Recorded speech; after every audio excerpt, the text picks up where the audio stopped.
Good evening. You're listening to the Garden City Community Chat Show with your hosts Carrie, Tom, and Mike. Sit back, relax, and enjoy the show. Well, hello, Garden City and all our surrounding neighbors. Shout out to Westland, Canton, Dearborn Heights, Livonia, and Inkster, just to name a few.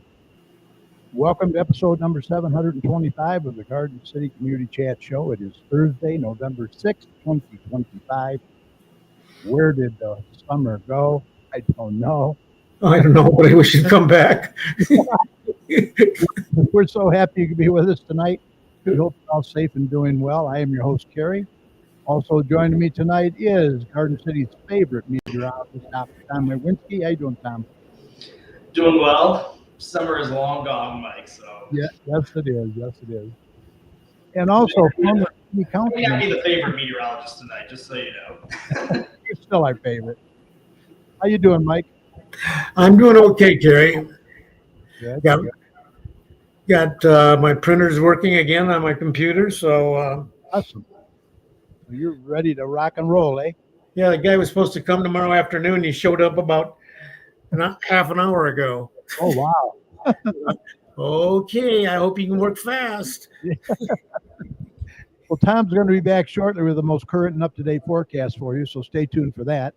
Tonight, we're happy to welcome back Garden City Fire Marshal John Smith. It's been a while since he's been here, so it'll be nice to catch up with him, see what's new with him and the Garden City Fire Department, so please stay tuned for that. Also, please mark your calendars for next week, November 13th, when Garden City Mayor Mark Jacobs will pay us a visit. So we hope you'll be able to join us for that show as well. I also want to mention real quick, if you're watching us live on Facebook or YouTube, go ahead and post your questions and comments in the guest comment section. You can find us live right now on Facebook at facebook.com/GCChat. And over on our YouTube channel, just search for the Garden City Community Chat Show. You can also email your questions to us at gccommunitychat@gmail.com. And we'll do our best to get those answered for you as well. Remember, we're here to promote not only our community, but yours as well. And speaking of community, if your community organization or business has any events or announcements that you'd like to get out to our listeners, what should they do, Mike? They should email us, Carrie. Correct. Email the details to us at gccommunitychat@gmail.com or message us on Facebook. And Mike would be more than happy to pass that information along for you. Remember, you're always welcome to come on the show and promote your community, your business, organization anytime. Just because it's a Garden City Community Chat Show, we like to recognize all our communities. We also encourage any local business to check out and join the Garden City Business Alliance. See what great things they can do for you. For more information, head on over to their website at gardencitybusinessalliance.org. All right, we're going to get Tom in here now with the latest check of this weather, and then we'll be chatting with Fire Marshal John Smith. So stay tuned for Tom.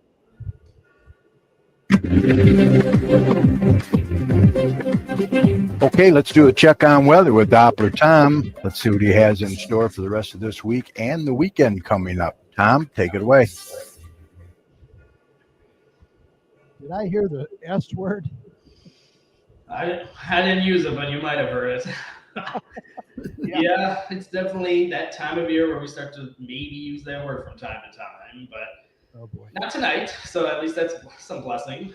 We're not going to be seeing too much craziness out there tonight. We are chilly though. We are in the low 40s at this point. Clouds continue to build as we go throughout this evening and into tonight. And as we go into this overnight, our temperatures are going to remain relatively steady and around the low to mid 40s as clouds continue to thicken up out there. And as our next little system begins to come in tomorrow morning around dawn, that is when we will start to see a little bit of rain moving through the region. We're going to be seeing probably a few bands of light to moderate rain showers moving through. The worst is going to be kind of right around that 9 to 10 o'clock a.m. time frame before it begins to move off as we get into the late morning and into early afternoon. We're probably going to see just a fast moving kind of a rainy morning before we start to break up the clouds a little bit during the afternoon hours. And overall, this will be all rain. So kind of a short duration wind rain event as we go into tomorrow morning. Otherwise, temperatures will remain above freezing. We're going to be seeing the afternoon highs tomorrow after the rain moves through during the morning. Probably getting up into the upper 50s, so a little bit warmer as we go into tomorrow afternoon. And as we go into Friday night, you can see the general gist of how we're going to remain relatively chilly as we go into Friday night, probably getting into the lower 40s as we go into the overnight hours, and maybe some upper 30s as we go into Saturday morning as well. So as we go into this weekend, this is where we're going to go from here. So overall, we're going to be seeing, why is this not working? We're going to be seeing the overall evolution of a chilly Saturday morning. Overall, we're going to be probably dealing with temperatures again in the upper 30s for morning highs on Saturday. And now a good chunk of the day will be dry on Saturday. So if you have any Saturday plans, we won't see any issues. We'll be chillier in the mid to upper 40s. So much of Saturday will be uneventful. Just the clouds will begin to build back in. And as we see a new system beginning to move in, that's when we're going to start to see some rain developing across their area as we go after sunset Saturday night. And you'll see much of Saturday night will continue to remain relatively rainy at times. You do notice temperatures do get chilly, but above freezing. So in theory, all of this will be relatively liquid, and we'll see this more as a rain situation than a snow situation as we go into all of Saturday night, as temperatures will remain above freezing. So there's no concern for any accumulation of anything wintry at this point. Once we go into Sunday, this rain will continue as we go into probably Sunday morning. You see the overall evolution of that continuing, but we do see temperatures rebounding just a little bit by a couple degrees. So much of this event will be all rain. There is no real concern for any accumulations of snowfall over the weekend for us here in Intermountain kind of Garden City. Outside, more into the northern portions of the region, we'll probably see a little bit of wet snow, but all of this will probably be less than 1 inch regardless. But could be some dustings of light snow outside of the city of kind of where we're at. But otherwise, we're going to remain relatively warm, relatively speaking, that this will remain pretty much all rain as we go into Sunday morning. Begins to break up a little bit during the relative period of the afternoon hours on Sunday. You do see we don't really warm up, but we will be above freezing. Now we're going to start to get into the discussion of more snow. We're going to see this probably becoming an issue as we go into the overnight hours of Sunday and into Monday morning. So you do see how our temperatures are much colder.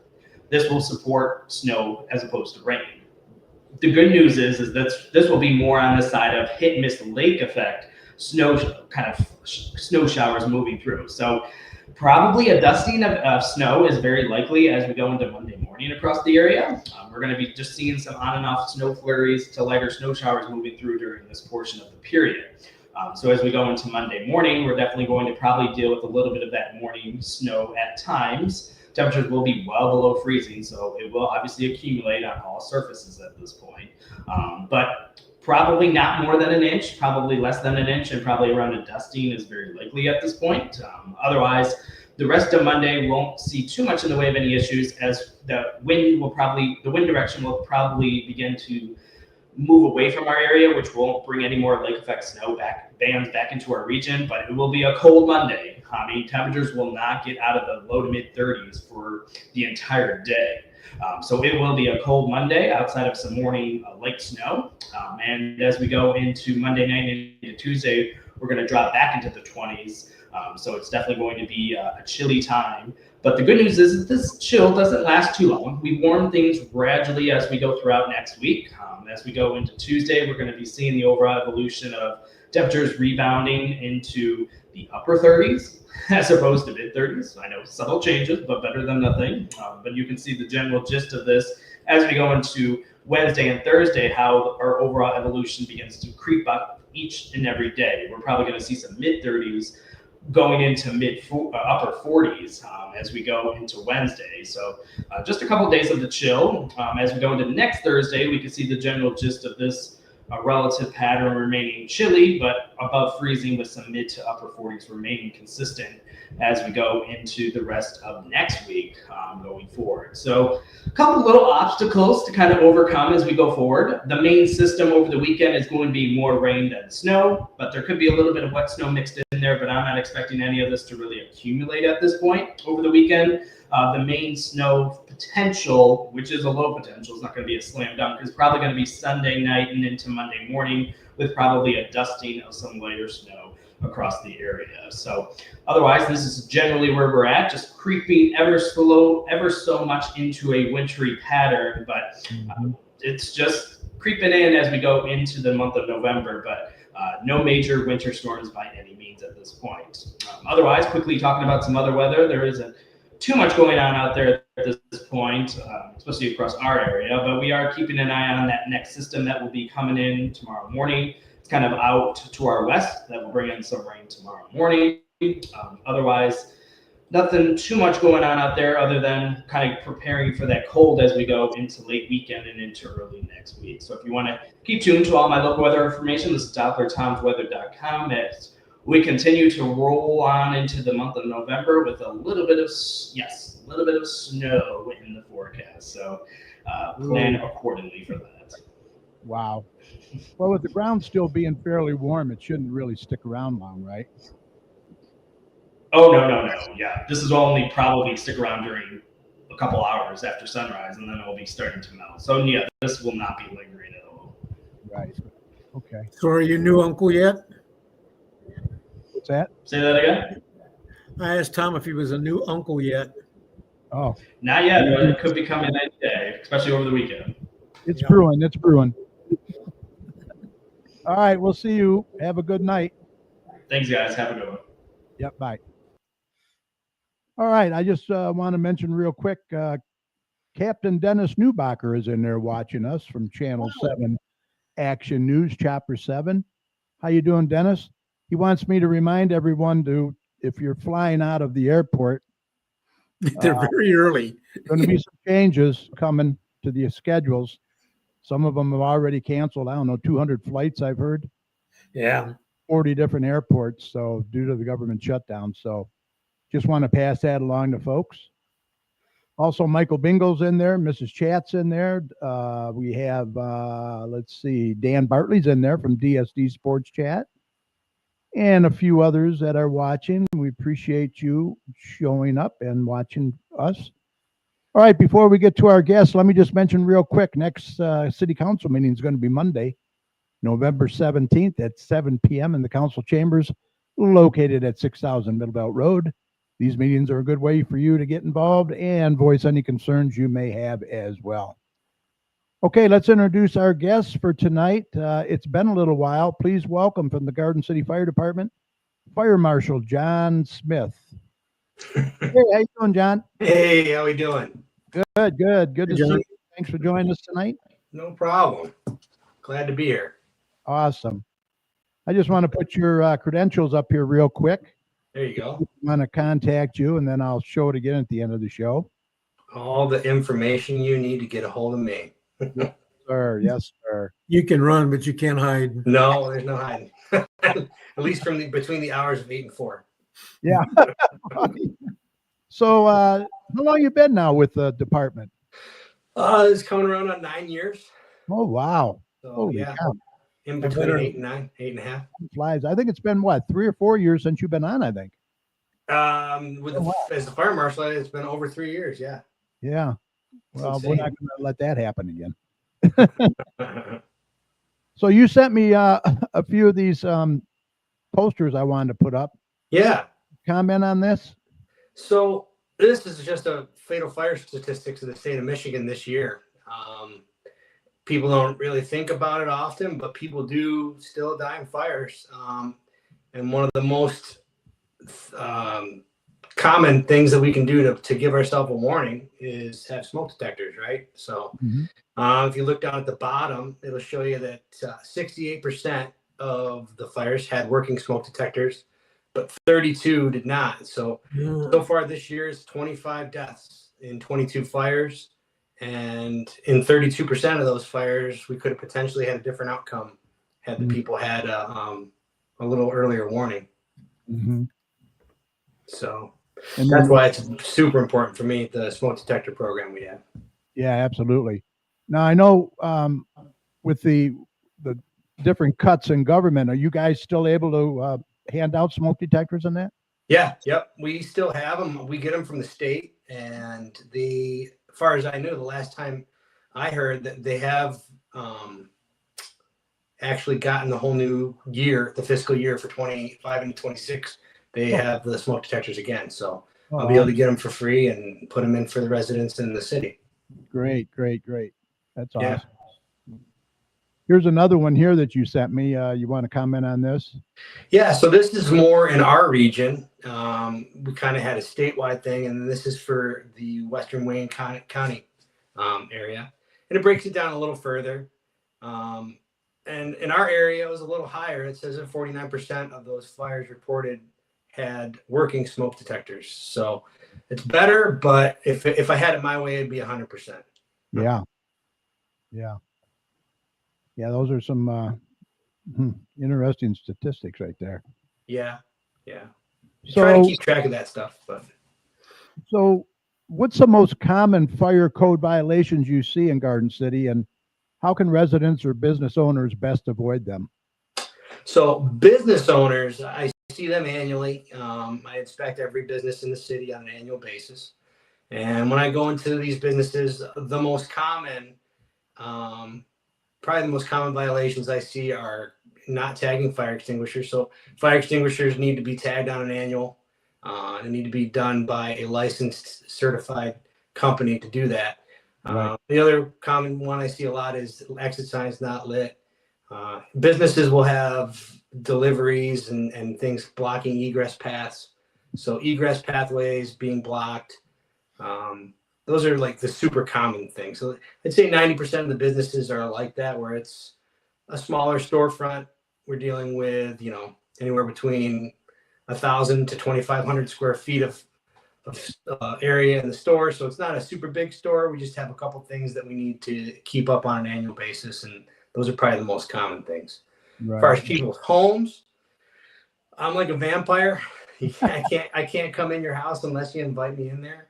When I go to people's houses, I see, for the most part, everyone tries to keep pride in their home and keep things clean. But again, egress pathways, making sure that you have a clear, easy way out of your home is one of the most important things. And then we get back onto the smoke detectors. Having working smoke detectors, you'd be surprised how many places I go that have the 1985 special that's been up there since then, and there's no battery in it. So that's the common stuff inside people's houses. So do you carry the up-to-date ones in Yep. case they want one to put up? Yeah, we carry all the ones that I install are 10-year lithium-ion batteries. So smoke detectors have a 10-year lifespan. After 10 years, the manufacturer is not willing to say that sensor is going to work. So they put a battery in there that's good for 10 years. Mhm. And I put in smoke detectors, and then I also install a combination CO smoke detector. So we only get one of those for every 4 of the regular smoke detectors. So typically every house gets one of the combinations. And then I put smoke detectors in every room that someone sleeps in and on every level. Awesome. Awesome. Yeah. Now, as far as the inspection process, can you walk us through a typical fire inspection involves, what's involved, how often local businesses or apartment buildings are inspected? Yeah, so apartments are not inspected currently. That's something that's going to hopefully be occurring next year. Wow. So Really? we'll hit the apartment buildings on an annual. That's the newest Is that step. across the board? Is that every community?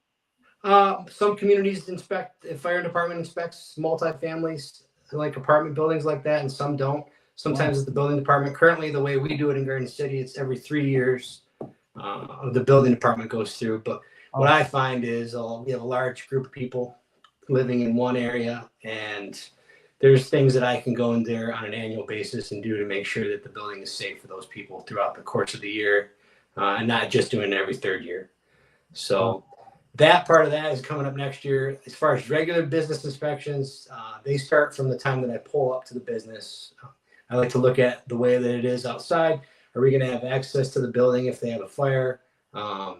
If we don't have access, that'll be one of the first things that I address to the business owner. Hey, I need you to move these, whatever they are, boxes, pallets, cars. So we have a lot of repair places in town, and it's limited space, and they try to cram as much as they can on the property that they have. But if we come there and we actually need to do work, it's not easy to do if it's congested. So fire department access right from the get, and then all businesses. I have about 90% of them, maybe 95. We have Knox boxes in them. So I check the keys in the Knox box. That's on the outside of the business. The fire department carries the keys in our trucks. If there's after hours incidents, we use that key to open up the Knox box and take the keys out to access the building.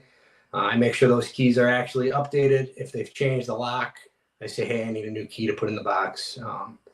And then we move into the business. Depending on what the business is, it could be super simple, like I'm saying, like a very easy 1,100 square foot standard storefront where we're just looking for exit pass, exit signs, fire extinguishers. And then we're making sure we're not using alternate power supplies. So a lot of people like to, they like to use extension cords in place of an electrician. So that's not safe. And we kind of try to correct that and get that so that it's safe for everybody that comes in, not just the people that work there, but the people that are coming in as customers. Yeah, I was going to ask you about that. That's interesting. I have a question from Dennis Newbacher. Is the Garden City Fire Department using drones yet to help fight fires? I know a lot of departments. I think it'd be a cool idea, especially for me as far as investigation wise. I'd like to use the drone to maybe get aerial footage or aerial photographs for my reports. Currently, we're not using them at the fire department, but our police department uses them. They have a pretty good program in place. So could you use the police department's drone if you needed? Yeah. I mean, if I needed to use their drone for some reason, I'm sure that they'd be willing to accommodate me. I just have to ask super nice. Yeah. My office is in their building, so okay. I bring them some donuts. You know how cops like donuts, right? Yeah, I love it. Yeah, Dennis says, or to investigate fire scenes once the fire. Yep. That's a lot of what they'll use, or even in very progressive places, they'll use drones during active fire grounds. It's all dependent on staffing.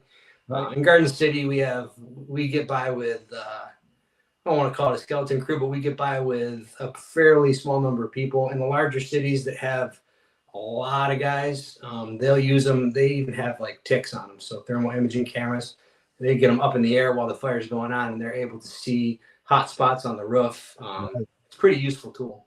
Yeah. So what are the steps that the fire marshal's office has taken to educate the public on fire prevention, emergency preparedness? And can you talk about the importance of the CO2 detectors? Yeah. The steps I take, I mean, we always have every year in October, it's Fire Safety Week. And we start from the ground up. I go into all the under elementary schools and teach the kids about the basic fire safety. We start off with those smoke detectors like we talked about. I show them what they are, and they all kind of have an idea of what one is. And then I tell them to go home and say, hey, see how many you can find in your house, because sometimes some of them think they don't have any. But they're hitting up in the ceiling in those inconspicuous places. Kids don't typically look for that.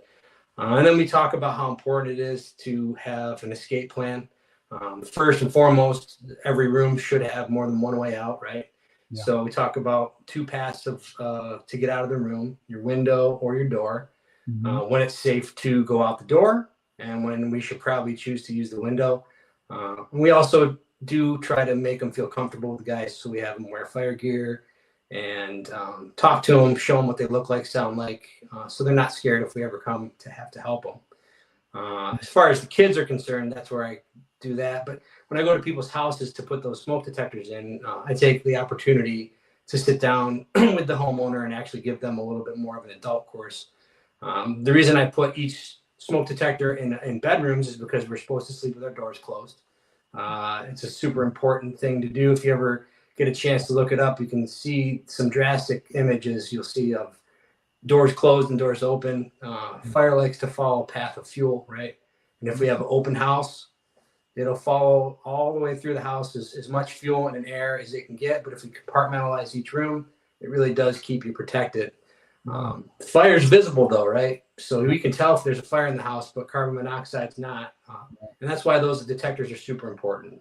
Very important. If you don't have one, you won't be alerted to that, and it can kill you. So The common causes of carbon monoxide in your home usually involve combustion with natural gas. So your furnace, hot water heater, stove. If some of the ventilation processes get interrupted, that can lead to carbon monoxide building up in your house, and that alarms gives you the alert. We come and determine what it is, and that way you can mitigate that issue and correct it, so you're not dealing with carbon monoxide buildup in there. Yeah. What about gas fireplaces? Same thing? Yeah, yep. It can cause that. Sometimes the ventilation process, again, it'll get interrupted. The bird builds a nest in the gas fireplace vent, and the next thing you know, it's building up carbon monoxide in your home. Wow. Yeah. Good information. Very good. Does your office work with developers to ensure that new building is current with fire standards? Do you do that? Yeah, so as the fire marshal, I do plan reviews for the city. My plan reviews are based on the fire code. So when a new development comes into the city to build said business, typically I don't do homes, but businesses, commercial structures, I review the plans to make sure that they meet the requirements of the fire code. So our fire code will change every time that it's updated. So it's currently the 2024 version of the International Fire Code. It updates every 3 years. Okay. So it was one of the things I got to do first was have the ordinance rewritten so that every time the fire code updates, Garden City's fire code is the most recent version of it. Oh, good. Yeah. That's awesome. What about specific fire risks or trends that you're concerned about in Garden City right now, especially like these lithium battery fires, Yeah. seasonal Christmas trees? Yep. Those people are to really sit down. If you really sit down and think about how many lithium ion batteries you have in your house, you probably take a guess and then you'll probably be off by about 10. It's crazy. Yeah, there's a large number of lithium ion batteries. You can look up many examples of common types of fires. One of the most recent ones I can recall that I kind of like because I like dogs. Dogs are curious creatures, right? And it's a remote control. Yeah. Have you seen that video? Yes. Yeah. So I didn't that tell people dog, about it. Go ahead. bites into the remote control, and the next thing you know, the living room's on fire. So keeping those types of devices out of reach of pets, right? Yeah. Charging them on non-combustible surfaces. If you have a place where you can put it on the granite countertop or on the side of your bed, but not in your bed. You don't want to have any of the cables or any of the batteries kind of tucked down up into the covers. And then taking care with charging, not leaving things unattended. If you have tools that use lithium ion batteries, like drills or saws, the Milwaukee stuff, you drop that tool, you need to inspect the battery to make sure that the battery is not damaged, because those can then go into thermal runaway. In the Metro Detroit area, we have a little bit of the electric car thing, but I think for the most part, we're still a majority of the good old fashioned fossil fuel driven cars, but we still have lithium ion batteries with cars. And then some of the dealerships are even starting to put the charging stations in there. So if I had an electric vehicle, I probably would charge it outside my house. I think so. I put it in my garage, but that's just agree. I agree. And what about these hoverboards? I mean, you're not only going to break your neck on it, but load. Yeah, those things too. And in New York City, hoverboards, scooters, those kinds of modes of transportation cause hundreds of issues a year. Luckily for us, we don't have the living situation where we have a couple decent sized apartment buildings, but it's nothing like New York. And so those people will have that kind of a bike that gets them around town, and they'll park it in the hallway, and they're not really aware of issues they may have with it. And the next thing you know, the entire hallway is, on fire. A lot of your college towns and that have the bikes and all that. Yeah. You see them on the sidewalks. People dump them and, leave them there because they got to where they're going. But you're right. Go ahead. No, as I say, they don't take care of it like it's theirs because it's just a rental, or, they look at it like, whatever, I'll just dump it here. And it kind of can damage the battery and cause major problems down the road. Sure. But you're right. I mean, if you counted all the lithium batteries in your house, it's amazing. You'd be amazed. Yeah. A lot of things that you don't even realize. So. Oh, wow. Crazy. Yep. Hey, let me put this back up. I got a couple things yet on here before I let you go. Yeah. You're having your Santa Claus or t-shirt sale for the Yeah, uni- we got Salty Santa there. yeah. So those are on sale until November 22nd. And we'll hope to have them out to people for Christmas. And it goes towards our ability to do charitable giving. We give back to the community and as much as we can through that charitable giving. And so we use the money from these t-shirt sales for that. And this year's theme was, as you can see, that Salty Santa fighting a fire on the gingerbread house in a snow globe. So Yeah, this is the first year for this, isn't it? no, we've been doing these for a while. Oh, have you? Yeah, we've been doing these for a little while now. This one, this design is the first holiday shirt we've had. Right, first holiday. Yeah, last year we had a St. Patrick's Day. Yeah. We had this summer we had a Baywatch, Garden City Baywatch summer shirts. Previously it was like Memorial Day / patriotic. We've had probably 4, 5, 6 different types of shirts. Yeah, So I got to get my order in. I think Yeah. it's November 22nd, so I will be getting one. yeah, they're on there. They're easy. They're through Incorporate. You don't have to have them delivered to your house. We have to come to the fire station. We message everybody. You can pick them up there. Awesome. And I'll go back once again. You can scan that QR code right there if you want, Yeah. or go on the Facebook page, Garden City Firefighters Local 1911, and there's the website right there. Yeah. Good cause. And you're having a Battle of Food drive again. Yeah. This is, I think, year 3. The first year we did it, or we used it the first year I was in fire marshal spot, or maybe the year before. But yeah, we kind of have a little war between us and our brothers and sisters in blue. Yeah. And usually it's a pretty close battle. But in the end, it doesn't matter who wins. We really care about trying to supply families in need over the holidays. And like you were talking about earlier with flights and stuff shut down, obviously we had some other things change with food distribution and for those people in need. And so hopefully we'll get a good showing for this. We usually do it through Thanksgiving, but we got a little bit of a later start. So we're going to kind of go into December this year. Well, that's one thing about our fire departments and police department. You guys are out in the community. You're supporting the community. And you guys are just fantastic. You really are. Oh, thank you. That's one of my favorite things about it. Yeah. Once again, there's your information. People want to get a hold of you, or they need maybe a smoke detector, huh? Yeah. Reach out, especially for those smoke detectors. I've got probably around 400 installed this year. Wow. Last year I had a little more. So if we got to push towards the end of the year, I might be able to get close to last year and put them in. Usually I'll put anywhere between 3 to 5, sometimes 6, but it's well over $100 worth of free smoke detectors. So Wow, that's great. yeah. 10-year, eh? Yep. 10-year batteries. And the point behind that battery is number one, it allows you to have a battery that lasts a long time. So you don't have to have people step up on stools or ladders to try to change the batteries. That was the initial part of it. And then now it's just kind of rolled over. It used to be for, elderly or people who were in that position where they couldn't change it themselves. Right. But now the state has budgeted $1 million. I think it's for the last 2 or 3 years now to go towards these smoke detectors. And us in the fire service, especially in fire prevention, are big fans of it. So Fantastic. That's great. Great. Love it. Well, like I said, you guys are doing a great job, and I'll tell you can't thank you guys enough. That's for sure. Thank you, Kerry. I appreciate that. Look, I appreciate you coming on the show. Anything else you want to touch on? No, I mean, again, my information is there. I am available for anything when it comes to fire safety. Please don't hesitate to reach out.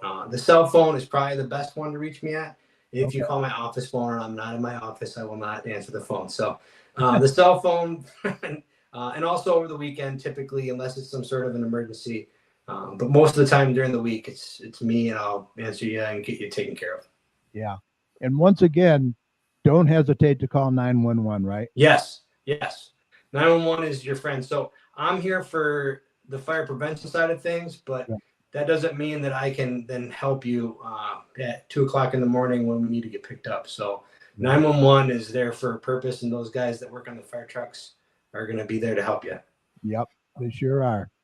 All right. Well, look, John, have a great weekend, and thanks again for coming on. And don't be a stranger. We'll get you back on again. Okay. Absolutely, sure. Thank you. All right. You take care and say hi to everybody.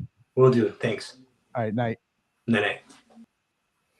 All right. There you go. John Smith, our fire marshal. Great information tonight. There's his information. I'll put it up once again for you at the end of the show. Okay. We're going to get Mike in here now with boy. of the you know what community events. Stand by, Mike. Okay.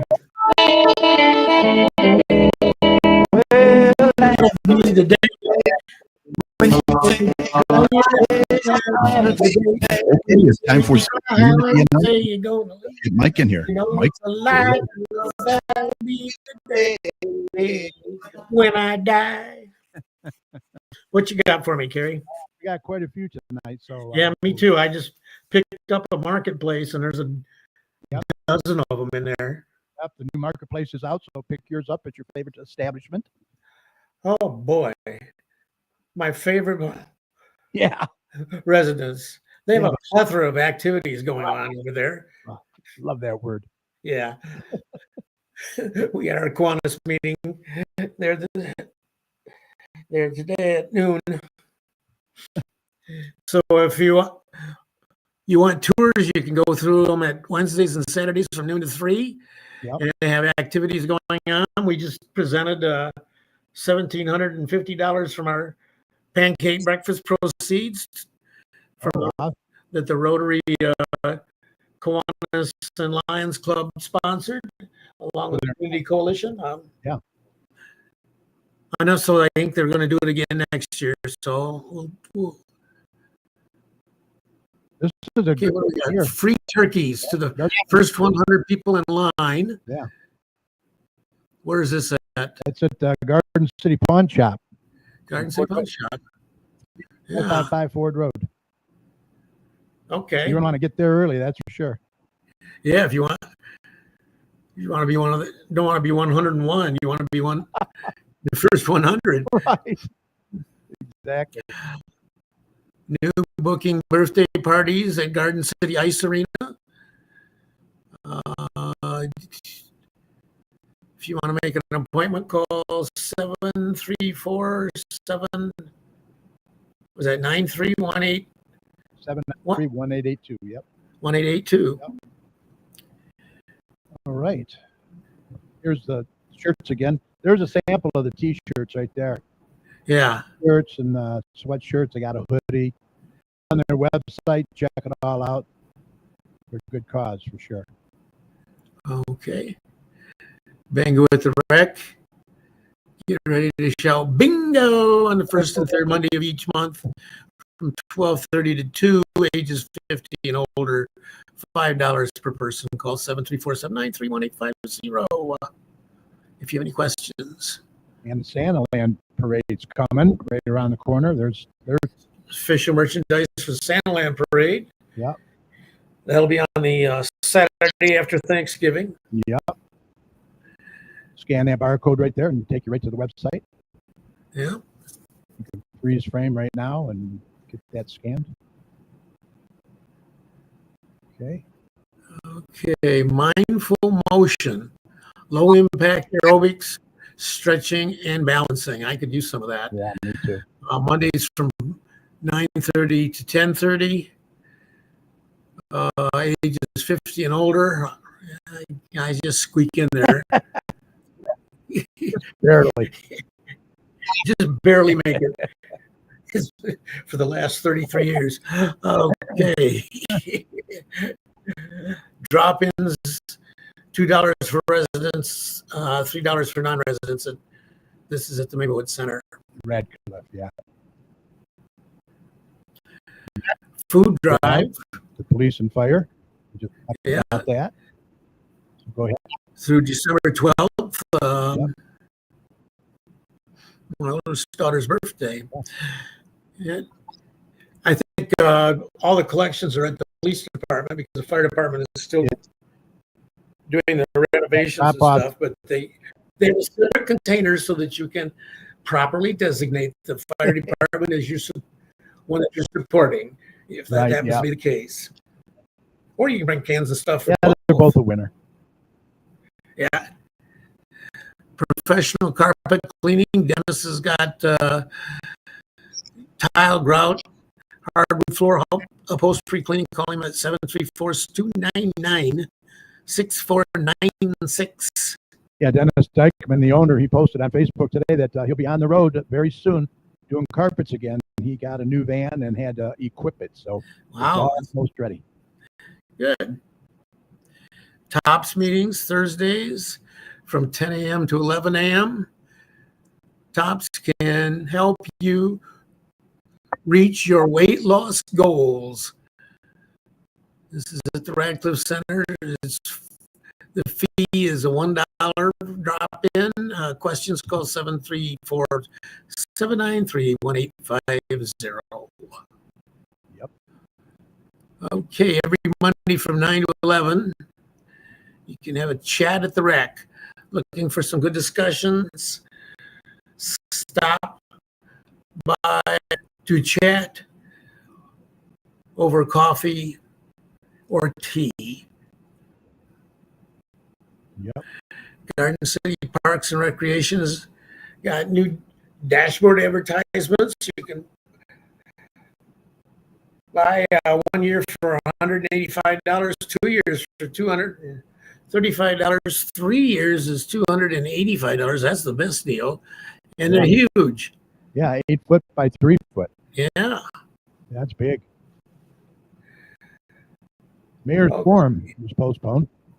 Yeah, I think that's just this month, though. I think he's Yeah, not permanently. he's going to reschedule. Yeah. Monday. Okay. Ace Masonry, 30 years experience, brick, block, and stone. Jay Piner is the owner. Call him at 734-469-0633. Right on.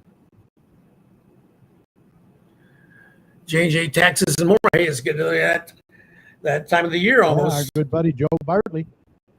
Yeah, he'll be on our program starting in January, giving you your latest tax tips. Yep. You can contact him at 734-523-8291.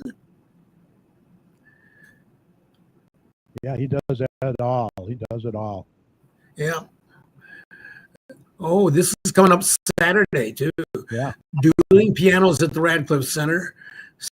Saturday, doors open at 6 p.m. Show is from 7 to 9, featuring Cool 2 Duel. Tickets are $25 a person, or you get a whole table for $200. Seats 8 people. Mom to mom sale. Yeah, this I is can't read most of that. It's, pretty small.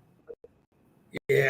This is hosted by It Takes a Village Academy, located at the Maplewood Center, the West Campus, November 8th, 9 to 2. Okay. Early bird admission $2. You can enter at 8:30. Large room, 65 plus tables. Okay. Veterans Day celebration, November 11th at 11 o'clock. Armistice Day. This is going to be where at City Hall. American Legion Post. Yeah. $3.95. Okay. Neighborhood Watch every second Tuesday of every month, 7 p.m. at the Garden City Police Department. Next one will be November 11th.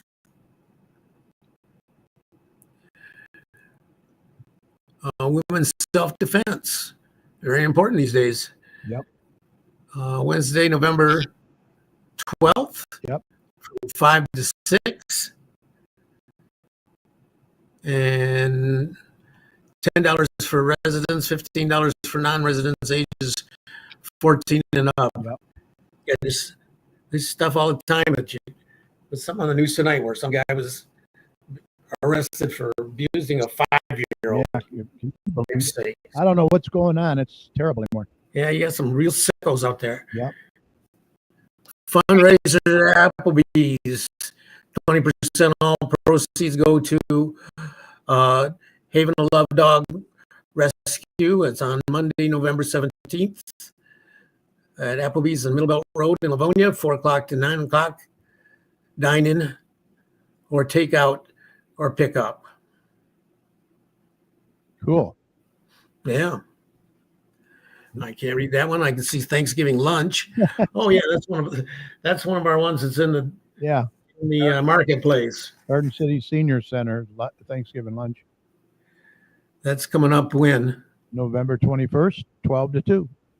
Yeah, we'll have to get our reservations in when we go over there for the Commission on Aging meeting. Yeah, $15 residents, $20 non-residents. Okay. 26th annual senior Thanksgiving dinner. Monday, November 24th at Sports Venue. We'll be giving away a free Thanksgiving dinner to all seniors living in Garden City and surrounding areas and cities. Anyone who would like to donate, please bring items in before November 28th. November 20th. Oh, November 20th. Yeah. Yeah. Okay, they need turkeys and canned corn or beans, turkey gravy, All kinds of cranberry sauce, a whole plethora of stuff. name it. A plethora. Yeah, they served over 1,400 dinners last year. That's amazing. Lori does a fantastic job, and this is at the sports venue. Yeah. And the next night you can go over to Tony's at Garden City Cafe and do the same kind of thing. Be turkeyed out by then. Yeah, well. All right. Understanding Medicare presented by Priority Health, November 25th from 1 o'clock to 2 o'clock at the Garden City Public Library. Everything you need to know before enrolling in Medicare. Yeah, that time of year. Stuff things, yeah, all you got to do is turn on your TV and see all the commercials. Oh, I hate it. It's worse than the political commercials. Well, it's just the time of year. Yeah. You know, political commercials will now take a slight break for Yeah. a couple of months Slight. while we have the lawyers and the stuff for the signing up for the Medicare and so forth. Yep. Yep. Oh, Okay. A stuffed Thanksgiving skate. Burn off a turkey with us Friday, November 28th from 1 o'clock to 2:30 at the Garden City Ice Arena. $8 admission, $3 skate rental. Yeah, if you go to Lori's and Tony's and so forth, you're gonna have so much turkey, you're gonna really need to burn it off. Yeah. First annual holiday craft show. This is going to be where? Radcliffe Center. Radcliffe Center. Yeah, this is for Haven of Love Dog Rescue too. Yeah. Tables are only $50. Special guest is Old St. Nick himself. Wow. It's Kringle. Yeah. That's Saturday, November 29th from 11 to 5. Okay. Right. Christmas craft fair. The Grinch. What's this? Vendors are wanted. Yeah. This is the what is this? A third annual craft fair? Yep. $1 fee or a can of food. Yeah. November 29th. 29th from 11 to 5. Right. And this is at Wayne Road in Westland, 1055 South Wayne Road at the VFW post. Yep. Parents' night out, games, crafts, and pizza are provided for the kiddies. $20 per child, $10 per sibling, and ages 5 to 12. There'll be one on December 5th, another one in January. Fridays from 5:30 p.m. to 9 o'clock p.m. So you and the missus can have a great time, or you and the mister, whoever's listening. Ho, ho, ho. Jolly Christmas Craft Show at Hope Lutheran, Good Hope Lutheran on 28680? Yeah. Prairie Hill Road? Yep. So December 6th from 10 a.m. to 4 p.m. Right. Another craft and vendor show on December 6th. Tis the season. Yep. This is This one is, oh man, Garden City High School. okay. December 6th, you said, 10 a.m. to 3, $2 admission. Yeah. Basketball, open gym and walk-up registration, grades 3 through 8. Evaluation is December 6th. The season starts January next year. Register online today. Open gym and walk-up registration at the Garden City Middle School. Yep. Evening of Romanian chamber music. Yes, that's another one that's in the marketplace. I think this time, spring quartet performing.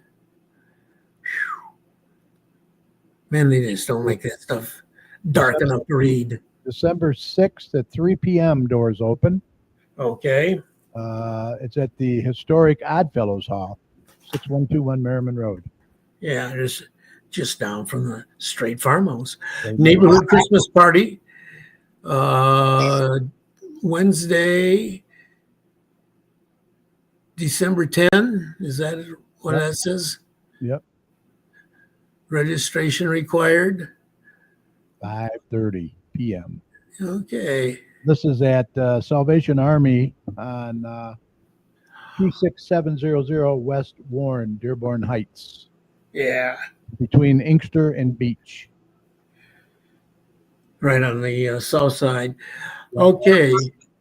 Christmas craft fair on December 20th. Dazzling. Parish on Michigan Avenue in Wayne. Okay. 10 to 2. Up there going on. And that's all I have right now.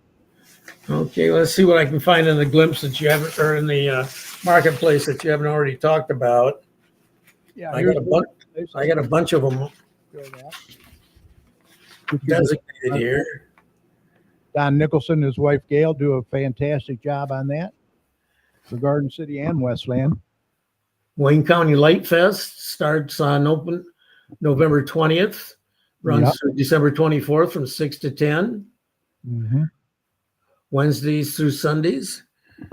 Okay, free Valentine Day movie. Mm-hmm. You can do that at Glenn Anderson is presenting Top Gun Maverick. Right. And it's at Laurel Park Drive, located at 17310 Laurel Park Drive. Okay, what else have we got here? We talked about dueling pianos. We talked about the Christmas craft and vendor show. I think we did. Yep. Okay, selfies with Santa Mm-hmm. at Barson's Greenhouse on December 13th from 12 to 3. Sponsored by the Kiwanis and Rotary Clubs. Ho, ho, ho. Okay, an evening Romanian chamber music. We talked about that. Yep. Parents' night out. Craft and vendor show at the high school. We talked about that. Yeah, we covered just about everything. Yeah, you had a lot of stuff there. And Nerf Wars, Oh, yeah, Nerf Wars, we didn't.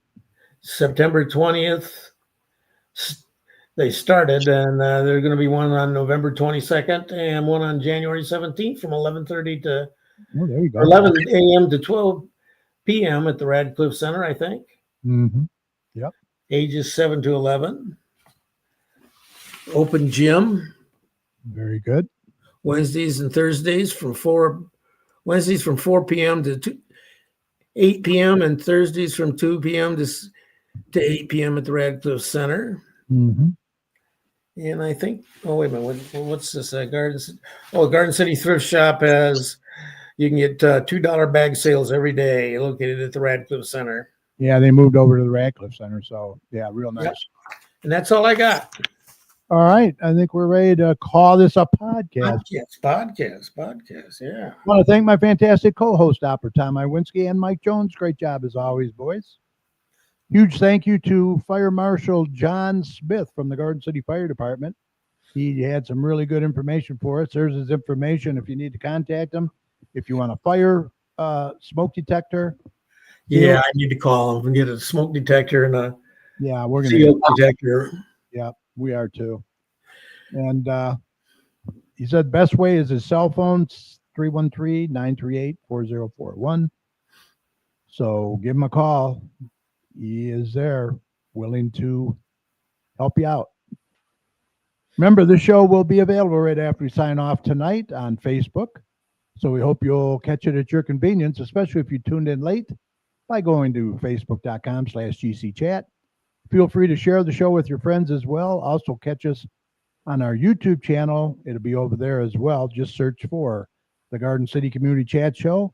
And you'll not only find this show, but all of our past shows as well. Yeah, you can binge watch us for about a year. Just hit that live tab, and that'll keep you busy. But there's a lot of good shows over there. You'll enjoy them. Yeah. Sure, you subscribe to the channel too. We would appreciate that. And at the end of all of our shows, Mike and I like to thank all the healthcare workers, first responders, police and fire, everyone on the front lines who protect and serve us every day. We can't thank you enough. Be safe. We want you to know you and your families are in our thoughts and prayers every day. And whenever you see any of these heroes, please let them know how much you appreciate them. Absolutely. Any final thoughts, Mike?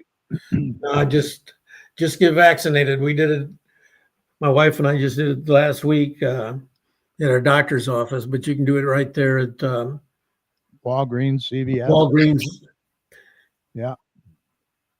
All right. Remember, the success of a community depends on the community. So please support your local businesses and please don't hesitate. Vaccinate, like Mike said. Remember, you're not only protecting yourself, but you're protecting others as well. And Mike, if you see something, Say something. absolutely. We need to look out for one another out there. For all your weather information, be sure to head on over to drtomsweather.com. He's got a great user-friendly website over there for you. A lot of good information. So we hope you enjoyed the show tonight. Thanks for listening. If you'd like to contact any of us here at the chat for any reason, once again, email us at gccommunitychat@gmail.com. We would love to hear from you. Let us know how we're doing, what you'd like to see more of. We'd like to do a variety of shows if we can. We will see you right back here next week, Thursday, November 13th. We're right here live on Facebook and YouTube when our guest is going to be Garden City Mayor Mark Jacobs. So until then, you can follow us on Facebook at facebook.com/GCChat and on our YouTube channel. Just search for the Garden City Community Chat Show and make sure you subscribe. Hit that subscribe button. Thanks again for watching. Stay safe and good night. Good night. Mike, here. Night.